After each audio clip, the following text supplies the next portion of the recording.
Juste ici, l'île aux dragons. Par là, la forêt des contes. Dans ce coin, le lac enchanté, mais aussi le labyrinthe, l'abbaye en ruine, la ferme médiévale, le train de l'histoire. 66 hectares de forêt pour un parc d'attractions médiévales à base de spectacles, de costumes, d'animations diverses et variées. Et une nature certes encore sauvage aujourd'hui, mais appropriée pour un tel projet. Il y a ici de la forêt, des vallons, un plateau, des ruisseaux. Ça contribue à donner cette ambiance moyenâgeuse. Je crois que le cadre est tout à fait approprié. La ville de Sainte-Menou fait don du terrain, construira les routes, prolongera les réseaux d'eau et d'électricité. Mais le projet en lui-même, c'est cet homme qui le porte et qui va le construire.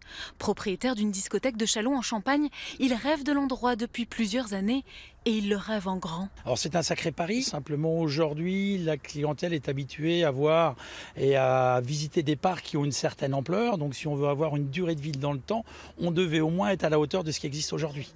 21 millions d'euros vont être investis dans la construction du parc, dont une bonne partie pour édifier un château fort médiéval, grandeur nature, construit aujourd'hui pour donner une impression d'autrefois. De quoi attirer de nombreux visiteurs et attiser les espoirs de la municipalité.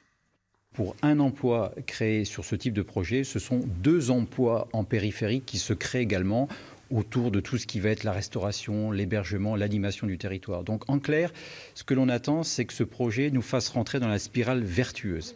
À terme, 500 emplois devraient être créés au sein du parc et 350 000 personnes pourraient le visiter chaque année. Mais avant, il faut déposer le permis de construire, démarrer et achever les travaux. L'ouverture pourrait avoir lieu en mai 2020.